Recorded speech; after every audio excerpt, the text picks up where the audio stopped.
सीताराम पदाम्बुजो मधुपुर यन्मानसं लीयते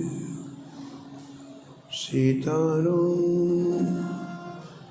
गुणावली निशिदिवा यज्जीवयामि सीताराम विचित्ररूपमनिशं यश्चक्षुषोर्भूषणं सीताराम सुनाम धामनिरतं तं सद्गुरुं नीलाम्बुजश्यामलकोमलाङ्गं सीतासमारोपितभामभागं पाणिमासायकचारुचकं नमामि रामं रघुवंशनाथं यत्र यत्र रघुनाथकीर्तनो तत्र तत्र कृतमस्तकाञ्जलिं बाष्पवारि परिपूर्णलोचनं मारुतिं नमत राक्षसं वाञ्छाकल्पतरुभ्यश्च कृपासिन्धुभ्यैव च पतितानां पावनेभ्यो श्रीवैष्णवेभ्यो नमो नमः। भक्त भक्ति भगवंत गुरु चतुर नाम बपु एक, इनके पद वंदन किए नासत विघ्न। हरिजू आए विराजिए कथा सुनो इतिहास, तुम श्रोता या माल के तुम पद रज मम आए। तुम पीछे जो और हैं श्रोता हैं रसिखान, जिनके सकल मनोरथ पूरे बहु श्री भगवान।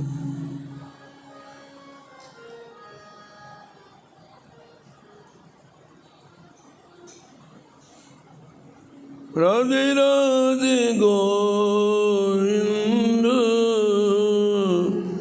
गोविंद राधे।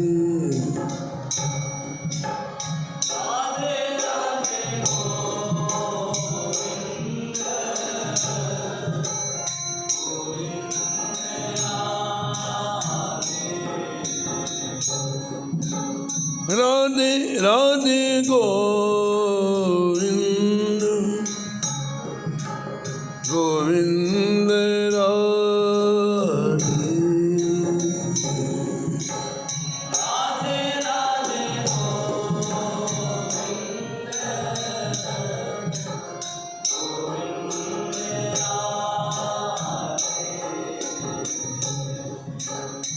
गोविंद राधे गोपाल राधे।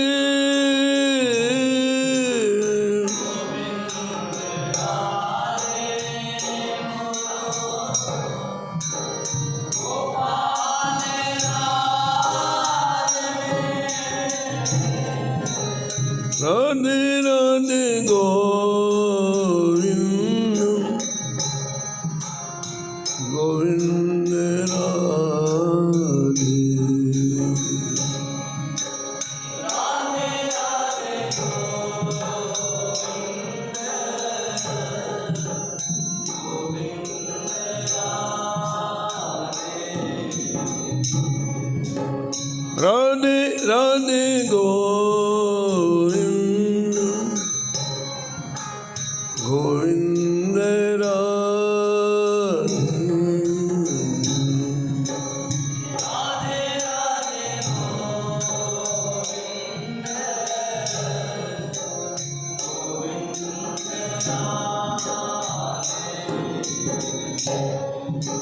गोविंद राधे बोलो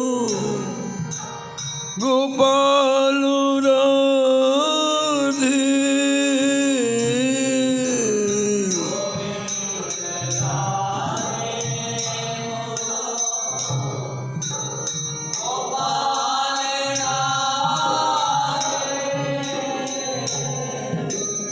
राधे राधे गोविंद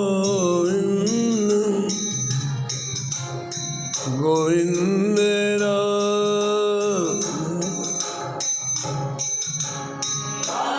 राधे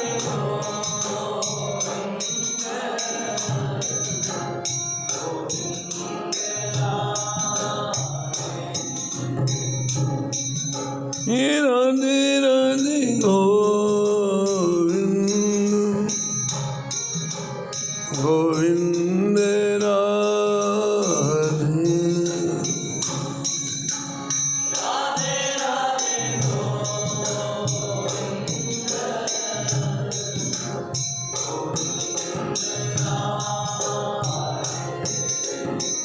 श्री जानकी वल्लभ लाल की, श्री मंगल मूर्ति हनुमान जी महाराज की, परिकर श्री भक्तमाल जी की, श्री स्वामी अग्रदास जी महाराज की, श्री नाभाजी महाराज की, श्री प्रियादास जी महाराज की, सब संत भगवान की, श्री वृंदावन धाम की, श्री बांके बिहारी लाल की, श्री राधा वल्लभ लाल की, श्री गिरिराज जी महाराज की, श्री यमुने महारानी की, श्री रामनाम महाराज की, श्री महाराज जी की जय जय श्री राम।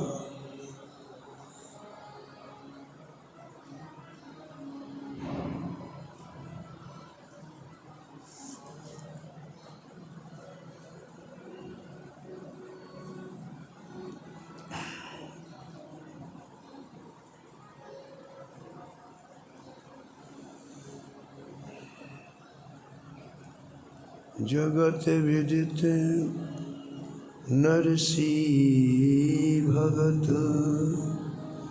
जिन गुर्जर धर पावन करी।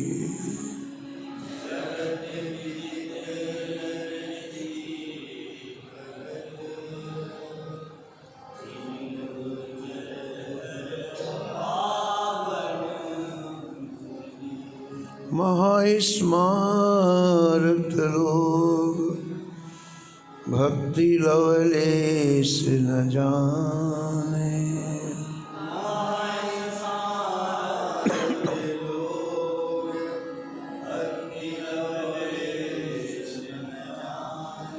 माला मुद्रा देख तास की निंदा ठाने।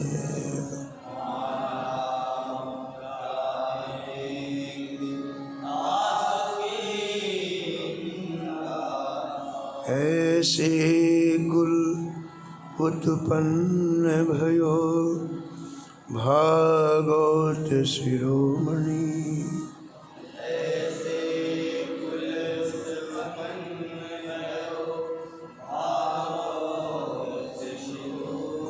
सरते सर कियो खंड दो सही खोयो जिन।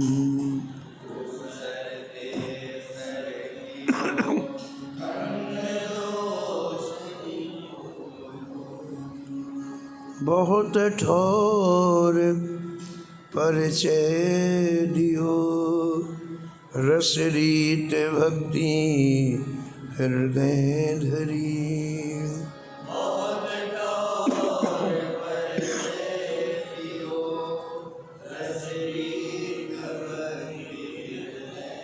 जगत विदित नरसी भगत, जिन गुर्जर धर पावन करे।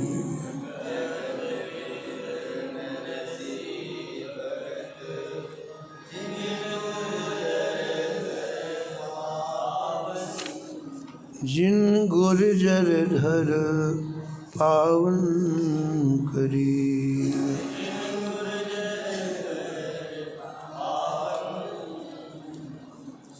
प्रातः स्मरणीय परम वंदनीय श्री भक्तमाल के रचयिता श्री नाभा गोस्वामी जी इस छप्पे में परम भागवत श्री नरसिंह जी महाराज का स्मरण किया है और निष्कर्ष के रूप में वर्णन करते हैं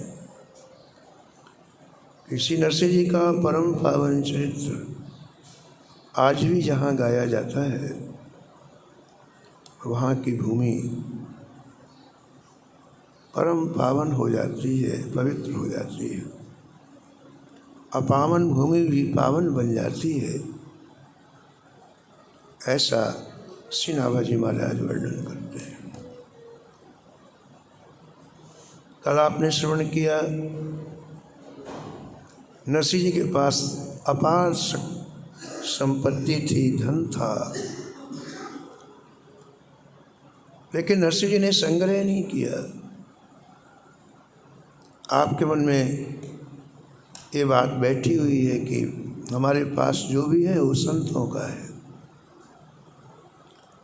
तो आपने संपूर्ण धन संतों में खर्च कर दिया, एक कौड़ी भी बचा के नहीं रखी। जूनागढ़ के नागर ब्राह्मण आपसे द्वेष मानने लगे क्योंकि आपकी इतनी प्रशंसा चारों तरफ हुई, लेकिन नरसिंह जी अपने लक्ष्य से विचलित नहीं हुए।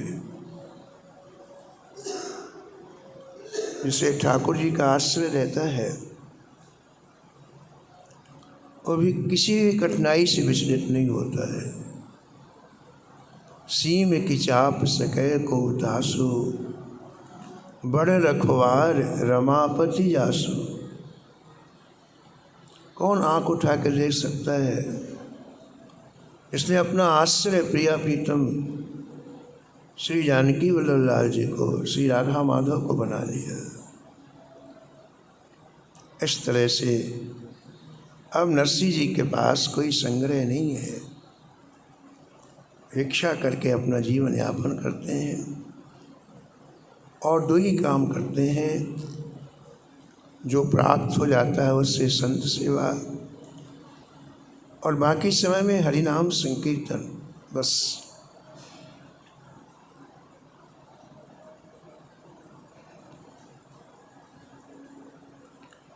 भक्तमाल के टीकाकार एक प्रसंग का वर्णन करते हैं। तीरथ करत साधु आए पुर पूछे को।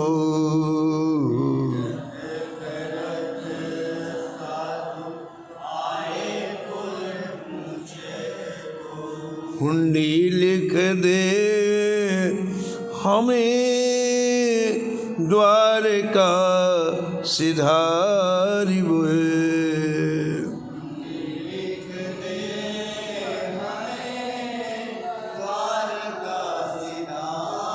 हाँ, तीरथ करत साधु आए पुर पूछे को।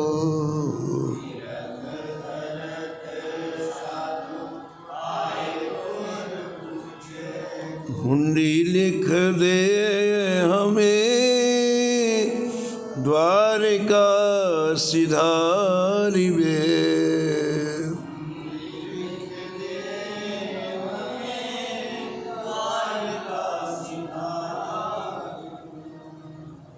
एक बार तीर्थाटन करते हुए कुछ संत जूनागढ़ पहुँचे।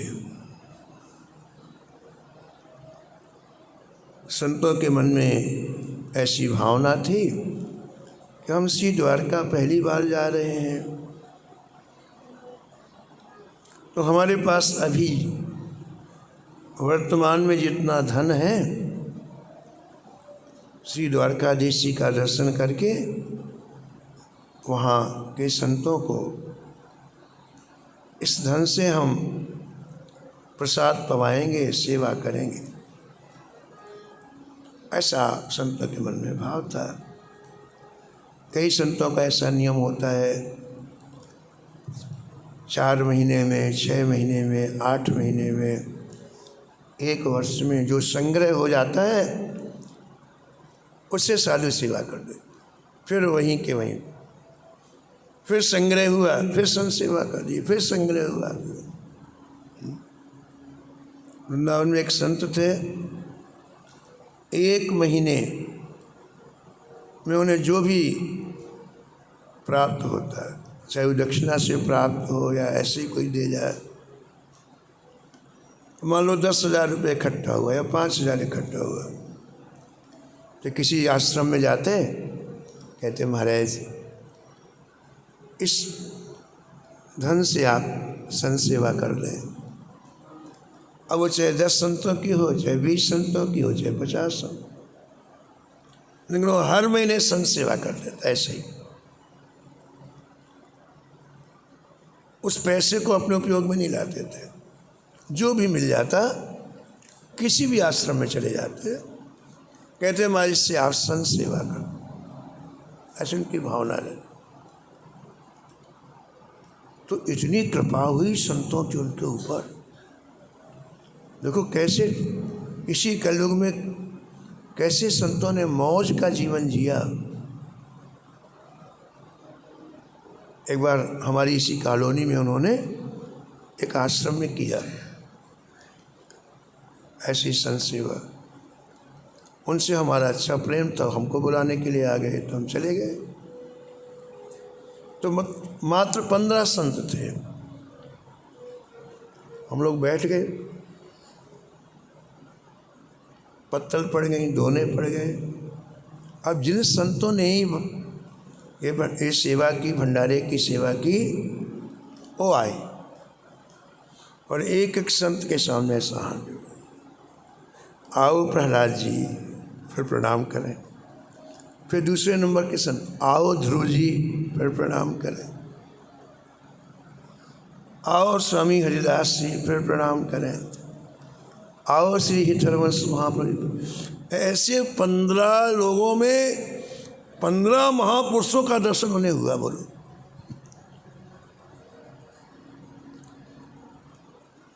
उन्हें दिव्य संतों का दर्शन उनके रूप में हो गया। ऐसे तो संतों के हृदय में ऐसी भावना होती है कि हमारे पास जो संग्रह है इसे संत सेवा में, साधु सेवा में लगाएंगे। तो जो पैसा था वो लेके आए। पहले पैदल यात्रा होती थी और कोई मार्ग नहीं था, जंगलों से होके जाना पड़ता, तो लूटपाट बहुत होती थी। लुटेरे लोग छिपे रहते और महाराज छीन लेते सब कुछ। मतलब जूनागढ़ है ये संत, तो उनको पता चला कि यहाँ से द्वारका का रास्ता बड़ा दुर्गम है और रास्ते में लुटेरे सब कुछ लूट लेते हैं। तो उनके मन में आया कि कुछ ना कुछ प्रबंध करना चाहिए। उस समय बैंक नहीं थे, हुंडी चलती थी। हुंडी का तात्पर्य होता है व्यापारियों का व्यापार चलता है और एक व्यापारी दूसरे व्यापारी के नाम से चिट्ठी लिख देता है कि इतना रुपया हमारे पास जमा है, आप वहाँ दे देना, फिर हमारा आपस में हिसाब किताब हो जाएगा। ऐसे लेन देन चलता था पूरे भारत में। बड़े बड़े शहरों में जो व्यापारी थे वो कागज दे देते थे बस, तो बीच में छीनने का कोई सवाल ही नहीं उठता, खाई नहीं कुछ, उसको हुंडी बोलते। दूसरा व्यापारी उतना रुपया दे देता और फिर समय आने पर या तो माल के द्वारा या कैसे भी वो लोग एडजस्ट कर लेते। तो संतों ने जूनागढ़ में विचार किया कि भैया यहाँ कोई हुंडी लिख दे तो रास्ते का भय चला जाएगा, वो कागज़ हम वहाँ दिखा देंगे, वहाँ पैसा मिल जाएगा और हम वहाँ संत सेवा करें। ये बात थी। तो जूनागढ़ में उन्होंने किसी से पूछा, भैया यहाँ कोई बहुत बड़े व्यापारी हैं क्या जो हुंडी लिखते हैं? और आपको तो पता है कि संसार में विमुख लोग बहुत हैं, संसार में कौवे बहुत हैं, हंस कम है ना। तो कोई नरसिंह जी का विरोधी मिल गया। अरे उसने कहा बहुत दिन हो गए, नरसिंह जी का कुछ मामला मिला नहीं, ये अच्छा मिले। उन्होंने कहा अरे महाराज, जूनागढ़ में यदि कोई सेठ है तो उसका नाम है श्री नरसिंह सेठ। ऐसा कोई शहर नहीं है भारत का जहाँ उनकी हुंडी ना चलती हो। लेकिन ध्यानपूर्वक हमारी बात सुन लो, वो इतने बड़े सेठ हैं, आपके पास कितना रुपया है? बोले 700 रुपये। बोले उनके लिए क्या है, तो छोटा काम आपका नहीं करेंगे, इसलिए आपको यदि काम कराना है तो आप उनकी नहीं सुनना, अपनी बात कहना।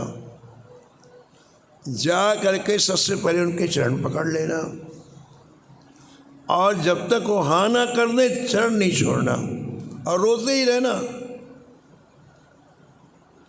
उन विमुखों ने संतों को ऐसा सिखा दिया, पूछो मत।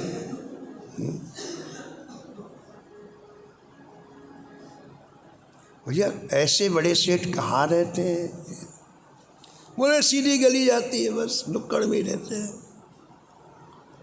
महाराज संत सीधे साधे होते हैं, जैसा व्यक्ति कहता है कुतर्क नहीं करते। बोले हाँ ठीक। अजामिल जी के यहाँ संत आए, संतों की जमात आई। कैसे आई? जमात जा रही थी तो रात्रि हो गई तो संतों ने कहा कहीं रुक जाते हैं, सुबह चले गए। एक व्यक्ति से पूछा, भैया यहाँ कोई साधु सेवी है क्या जिनकी संतों में भक्ति हो, क्योंकि एक रात्रि गुजारना चाहते हैं। अरे बोले बहुत बड़े साधु सेवी श्री श्री अजामिल जी आ रहे थे, वहाँ जाओ। संतों ने मान लिया। और अजामिल महान पापी थे, वेश्या के यहाँ रहते थे, मदिरा पीते थे, मांस खा, सब चीज़ें उनमें थी। लेकिन सुन चले गए मान गए कि कोई बहुत बड़े होंगे साधु से। अजामिल भगत जी तो वो वेश्या निकली। उसने कहा किसी ने इनको बहका दिया, देखो अजामिल को भगत जी कह रहे। लेकिन संतों का दर्शन करते ही देखो उसकी बुद्धि शुद्ध हो गई वेश्या। कहाँ है अजामिल भगत जी? बोले तो महाराज जी आप यहाँ आसन लगाइए, वृक्षों के नीचे आ रहे हो। और देखो सही कैसे काम बन गया। वो वेश्या खोजने के लिए गई अजामिल को जंगल में, वो तो मात पड़ा हुआ था। कैसे भी नहला धुला करके लाई, संतों के चरणों में डाला और संत समझ गए कि इसका जीवन बड़ा पतित है। लेकिन जब अजामिल रोने लग गया तो संतों ने उसके उद्धार का उपाय बता दिया। तो यहाँ भी विमुख लोगों ने नरसिंह जी के पास उन बेचारे संतों को भेज दिया। प्रियदास लिखते हैं, चरण पकड़ गिर जाओ जो लिखाओ अहो, चरण पकड़ कहो बार बार, सुने विनती न राखिए।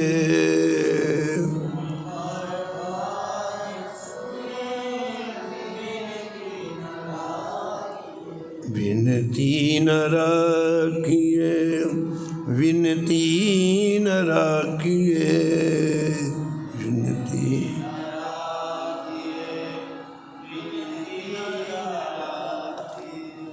वो चार संत थे, चारों नरसिंह जी के यहाँ दरवाजे में पहुंचकर जोर से आवाज लगाई, जय श्री कृष्ण। तुरंत नरसिंह जी बाहर आए और संतों को देखा। ओह, बड़ी प्रसन्नता हुई। आज प्रातःकाल संतों का दर्शन हो गया।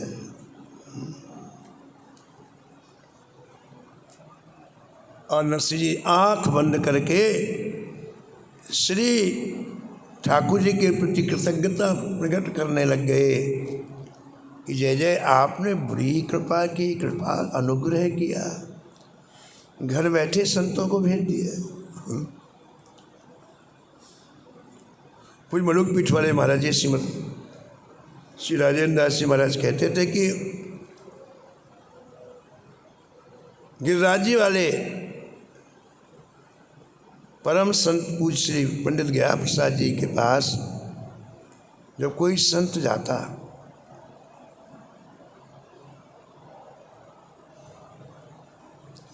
तो बहुत दुलार करते, बहुत प्रेम करते, और जब वो चला जाता तो दरवाज़ा बंद करके 1 घंटे रोते थे। क्या कहते हैं, हे गिरिराज जी, आज आपने कितनी बड़ी कृपा की, घर बैठे संत का दर्शन करा दिया 1 घंटे। अब मुई भरोसे हनुमंता,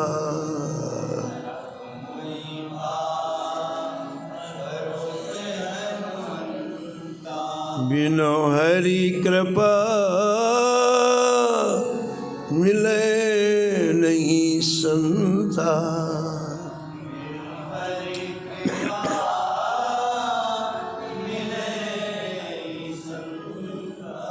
सामने खड़े संत नरसिंह भगवान को याद कर रहे हैं, प्रभु आपने कितना अनुग्रह किया, कितनी कृपा की। आज प्रातःकाल संतों का दर्शन हो गया।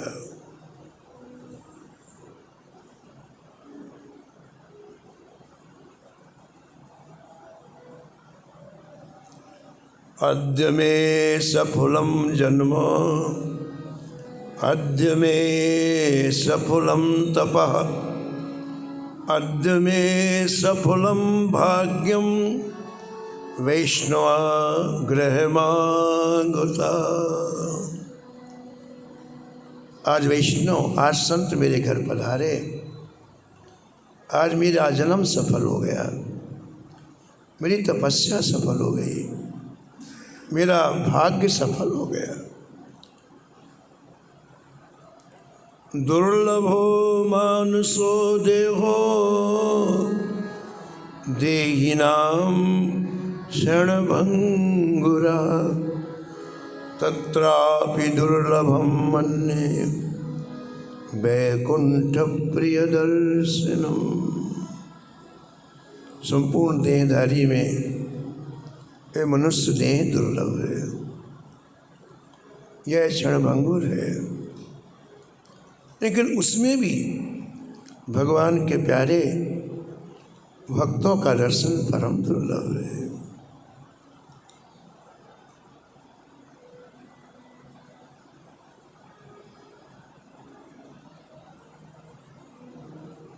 तो नरसिंह जी ने संतों को देखा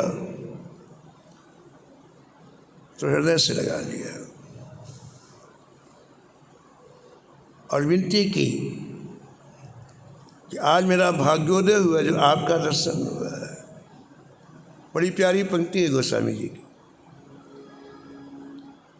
आज धन्य मैं सुनहु मुनीसा,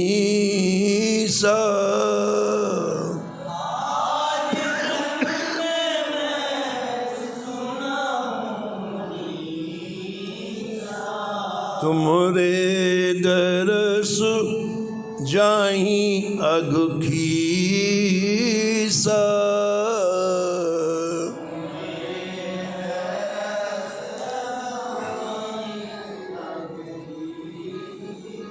कर गहि प्रभु,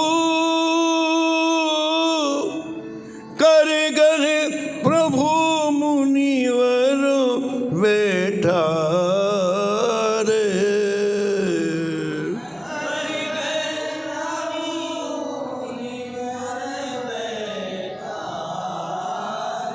परम मनोहर वचन उचारे,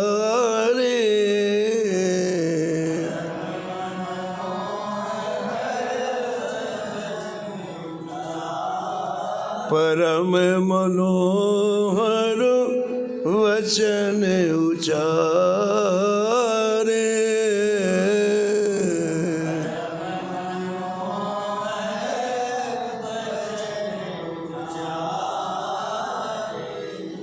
नरसिंह जी ने उन संतों को आसन दिया, उनके चरणों की वंदना की और हाथ जोड़ के प्रार्थना की, भगवान मैं आपकी क्या सेवा करूं, आप आज्ञा दें। संतों ने हाथ जोड़कर नरसिंह से कहा, भगवान आप तो बहुत उदार हैं, आप बड़े सरल और सहज हैं। भगवान हमारा जरूरी काम है, हमें यहाँ से श्री द्वारका जी जाना है। हम लोगों के पास ये 700 रुपये हैं, इनकी आप हुंडी कर दीजिए।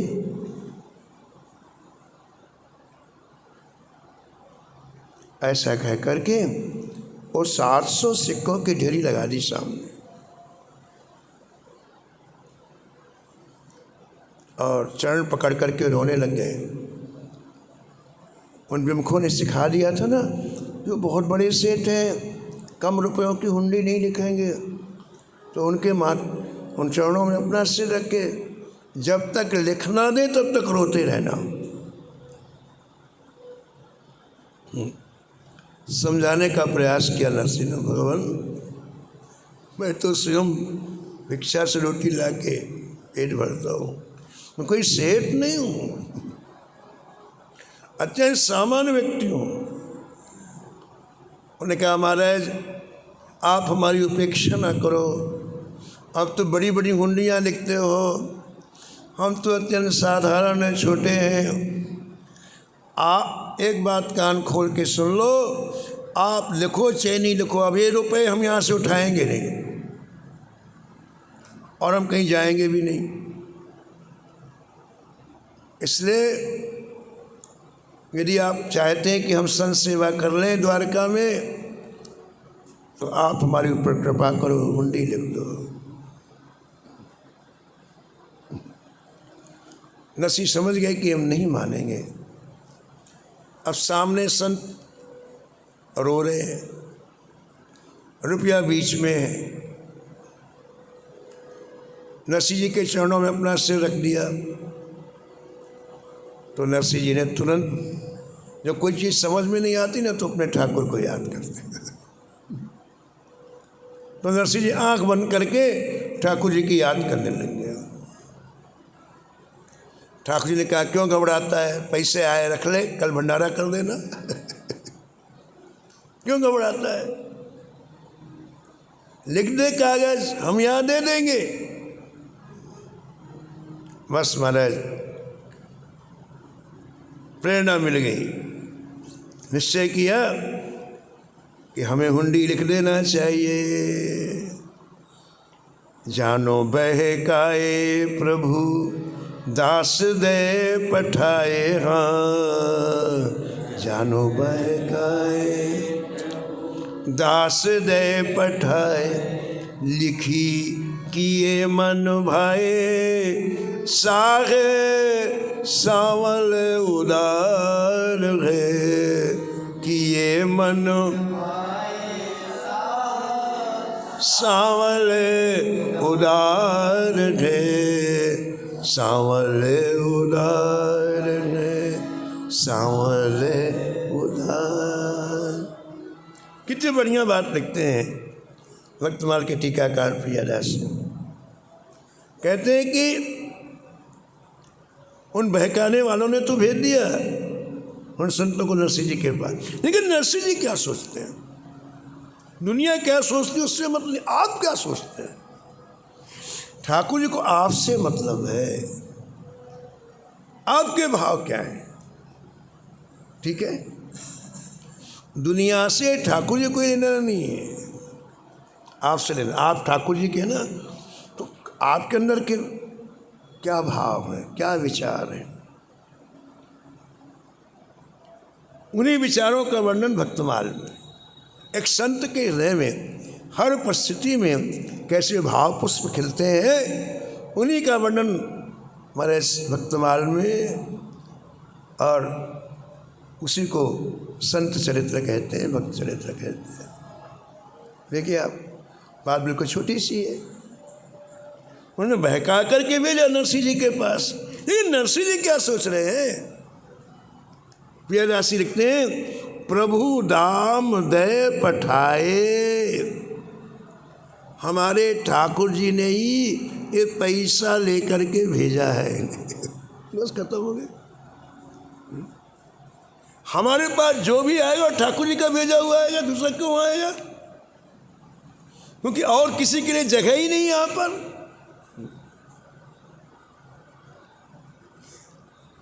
आप लोगों ने श्री नामदेव जी का चरित्र सुना होगा। नामदेव जी पंढरपुर में रहते थे। पंढरपुर चंद्रभागा नदी के किनारे, जैसे अपना वृंदावन यमुना जी के किनारे है ना, ऐसे पंढरपुर में नदी बहती, उसका नाम चंद्रभागा है।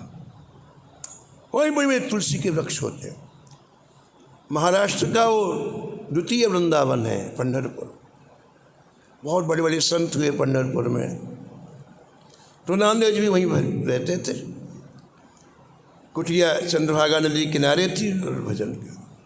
प्रातःकाल आप स्नान करने के लिए गए चंद्रभागा नदी, और उनकी कुटिया में आग लग गई। धू धू करके आग जल। तो आसपास के लोगों को दया आई कि देखो बाबा नहीं है, सामान निकालने थोड़ा बहुत, जो बेचारे मेहनत करके सामान निकाला।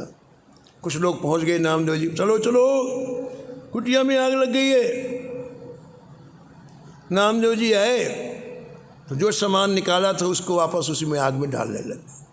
कमाल की बात भी है, हमने इतनी मेहनत से सामान निकाला और तुम उसी आग में डाल रहे हो। नामदेव जी बोले, भैया हमारे ठाकुर जी आए हैं, भूखे क्यों रहे, पेट भर के खाएं। घी भी डाल दिया, शक्कर भी डाल दिया, आटा चावल डाल। गाँव ने कहा अब इससे बात नहीं करना, इतनी मेहनत की, पागल आदमी है। सब गांव वाले अपने अपने घर में चले गए। कहा आप कुछ मांगे तो देना भी नहीं। नरसिंह जी ने क्या किया, अपनी करताल उठाई, वहीं बैठ के कीर्तन करने। जय जय राम कृष्ण हरि, जय जय राम कृष्ण हरि, जय जय राम कृष्ण हरि, जय जय राम कृष्ण हरि।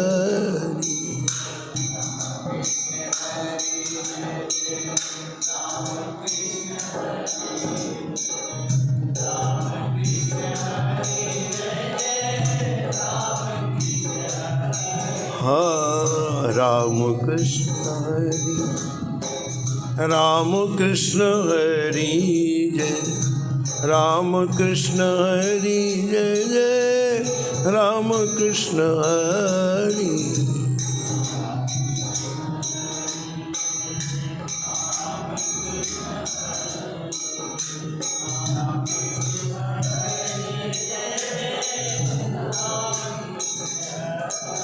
संकीर्तन करने लगे।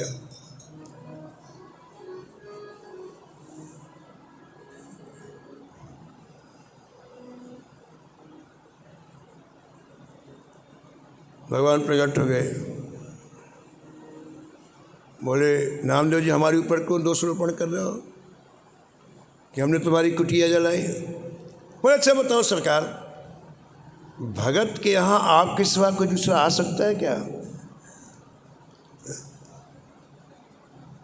आपने स्वयं कहा है गीता में, वसु नाम पावकाचास्मि, मैं स्वयं अग्नि हूँ, वसुओं में अग्नि हूँ।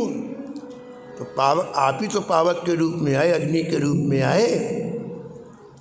ठाकुर ने कहा ठीक है तो हम बनाते हैं, अब हमने जलाया तो हम बनाते हैं। और स्वयं श्री ठाकुर जी ने महाराज पूरी कुटिया बनाई। ऐसे नरसिंह जी यही विचार कर रहे हैं कि ये जो रुपया आया ये हमारे ठाकुर जी ने भेजा है, और कौन आ सकता है हमारे यहाँ, और किसी को क्या लेना देना। तो जिन्होंने भेजा मैं उन्हीं के नाम से हुंडी लिख देता हूँ। नरसिंह जी ने कागज उठाया और हुंडी लिख दी। संतों से कहा देखो संत भगवान, द्वारका में हमारे बहुत बड़े व्यापारी रहते हैं, उनका नाम है श्री श्री सांवल साय। बोलो सांवल साय महाराज की। बस उनके हाथ में हुंडी दे देना और आपका काम हो जाएगा। हाँ भैया वो बड़े उदार हैं, बड़ी खातिरदारी करेंगे तुम्हारी हो, और पैसा लेके आप खुद संत सेवा करो। बड़े खुश हो गए संत, हुंडी का कागज लिख के दे दिया और वहाँ से चल पड़े। परम पूज्य श्री भक्तमाल के साक्षात स्वरूप श्री मथुरादास जी महाराज कहते थे कि नरसिंह जी का विश्वास पूरा था ठाकुर जी में, इसलिए लिख दिया। हमारा कहाँ विश्वास हो बताओ? हमारे अपने कर्म में विश्वास है कि हम ये करेंगे तो मिलेगा, इनके ऊपर किसी को विश्वास नहीं है। ये भक्तों के चरित्र शिक्षा लेनी चाहिए, कितना विश्वास। पुरस्त्य जी भीष्म में से कहते हैं कि इस कलयुग में संतों की महिमा का अद्भुत महात्म्य है, भगवान के नाम का अद्भुत महात्म्य, भगवान के अर्चा विग्रह का अद्भुत महात्म्य है। लेकिन अल्प पुण्यवताम राजन विश्वासो नहीं हो जाते, ये हमारे अंदर जो पाप है वो विश्वास नहीं होने देते, न संत में विश्वास होने देते हैं, न भगवान में विश्वास होने देते हैं, न भगवान के नाम में विश्वास। इसलिए 84 लाख दुनिया में घूमता है सब वही, लेकिन अंदर के पाप आपकी बुद्धि को टिकने नहीं देंगे।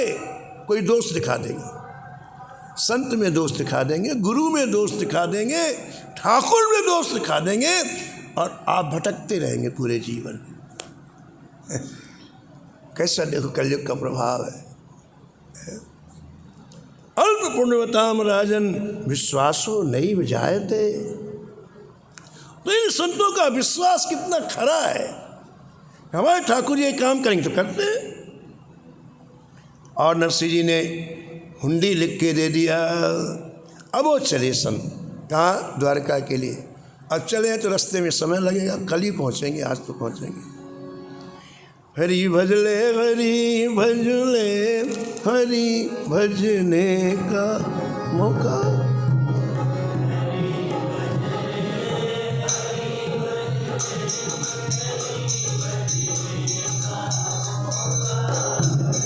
ये मौका चूक न जाए, ये मौका भी अनोखा।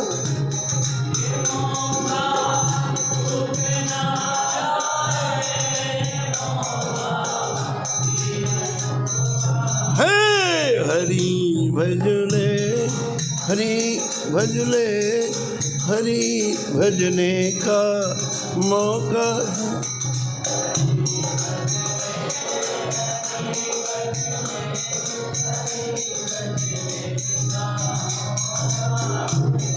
हरि भजले, हरि भजले, हरि भजने का मौका है।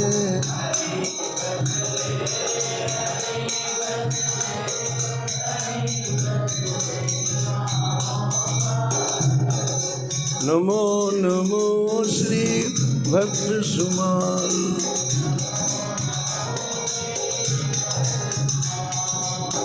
जाके सुनत महात्म नासत,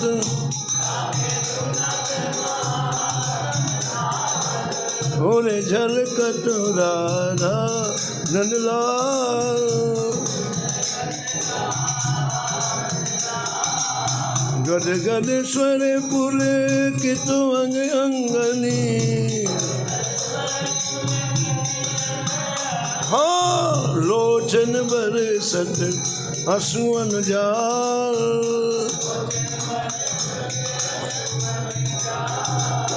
उतर जा तो अभी मान ब्याल विष,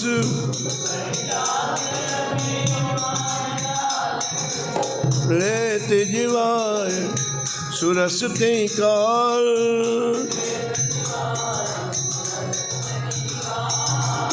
होत प्रीत हरि भक्त जनन सो,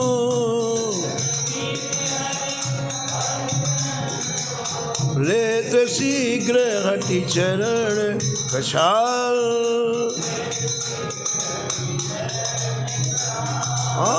तजत कुसंग लेत सत्संगति, हाँ भाग जगत को अद्भुत भाल।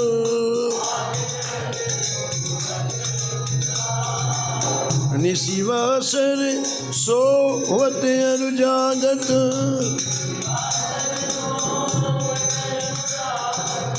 रोम रोम हुए करत निहाल। श्री अग्र नारायण दास प्रिया प्रिया,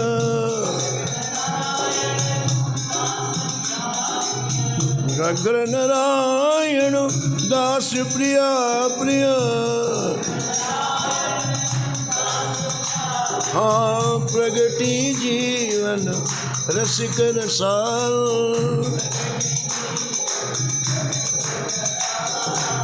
नमो नमो श्री भक्त सुमाल।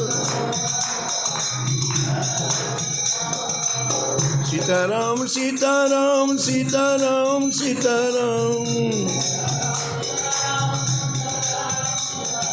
सीताराम सीताराम सीताराम सीताराम।